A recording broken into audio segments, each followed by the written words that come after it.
morning, Sir Ruel. Ayan po si Ate Cathy at si Sam.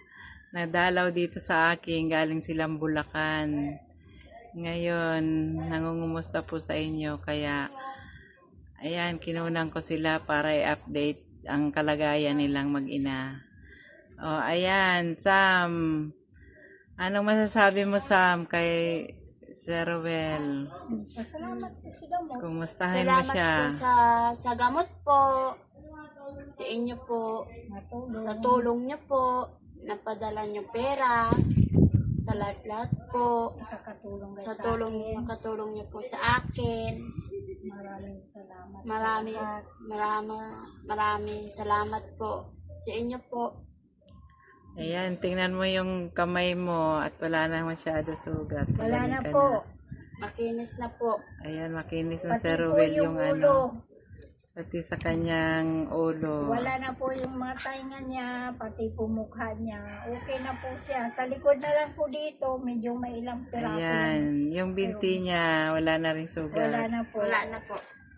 Ayan, Sir Ruel, makinis na si Sam kasi, yun nga, may gamot siyang iniinom tuloy-tuloy para hindi na bumalik ang kanyang sakit. Natuyo na.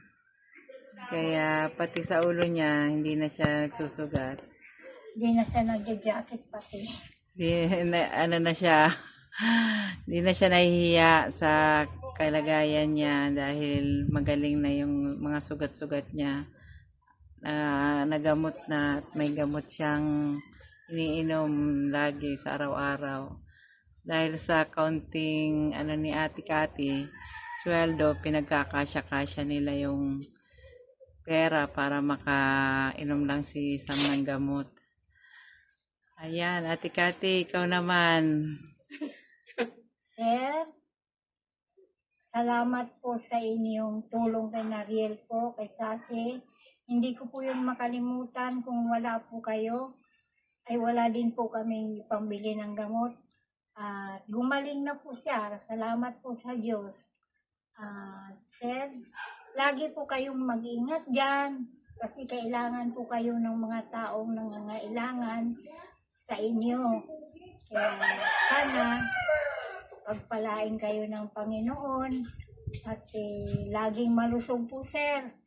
Yun lang po ang aking hinihingi sa Diyos na sana ang mga taong tumulong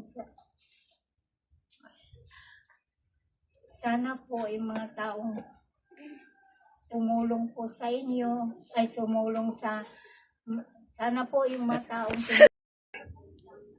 Hi po, Sir Will, kamusta po kayo? Andito po kami ni Sam, kila Ate Jo. At nangangamusta po kami sa inyo. Galing po kami ng Bulacan. Kaya lang, na-assign po ako dito sa Greenland. 1 week lang po, 1 week. Tapos babalik na po kaming Bulacan na naman. Kaya minsan-minsan na lang po kami makakaano sa inyo kasi po napakalayo po. Saka ang dami ko pong trabahong ginagawa. Sir, kamusta naman po kayo dyan? Si Ma'am Los, si Ma'am Kate, nasabi po sa akin ni Ate Jo na darating kayo ng 20. Tapos, pasensya na po kayo, hindi gustuhin ko man pong pumunta dyan sa inyo sa Batangas hindi ko po kaya wala po kaming pamasahe. May pera naman po ako, konti. Ibili ko na lang ng gamot ni Sam. Pambili ko na lang po ng gamot po. Hindi po pwedeng maubusan sa ng gamot dahil okay na po yung kanyang mga braso, wala na pong maga-maga. Hindi na Pati po. po yung kanyang mukha. Aking mga paa din. Ganon din po. Okay na rin din po. Salamat po sir sa inyo ha. Hindi ko po yun makakalimutan habang buhay po ako.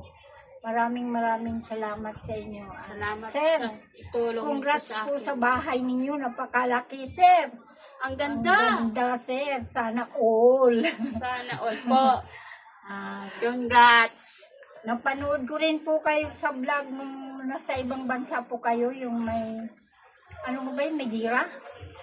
Kapanood ko rin po kayo, kaya hindi ko po sir tinapos at saka hindi po ako nakakomment kasi tapos na po yung ginagawa kong washing. Kailangan ko po tanggalin na sa sa box para po sa iba na naman.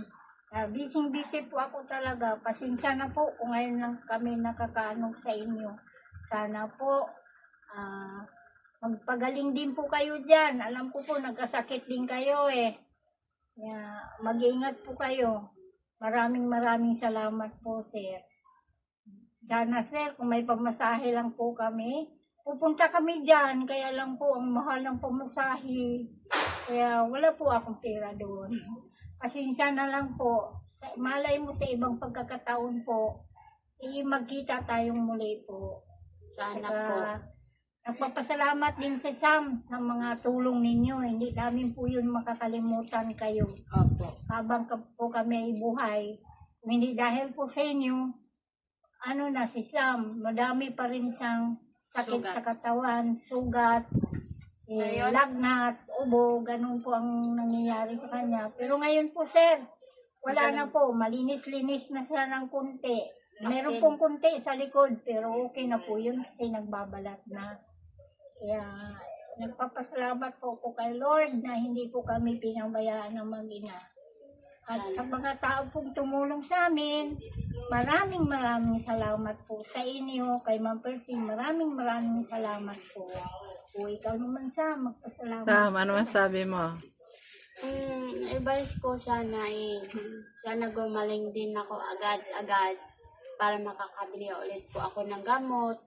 Para kayo din po, maingat din po kayo dyan sa ibang bansa, kay Ma'am Kate, Nanlos, kay Ate Percy. Sana maingat din po kayo dyan. Sa inyong lahat. Sa inyo po lahat.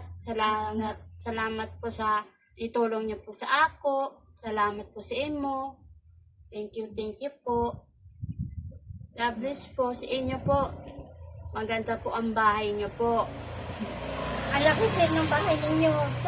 Sana all, para makatulog din kami dyan. Sana makapunta kami, kaya lang walang pumasahe po. Kaya lang taasan ng talagang pumasahe po eh. Wala kami pong pera.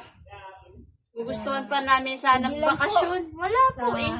ibang pagkakataon po, malay nyo po magkita tayo muli. Sana po makikita-kita din po tayo.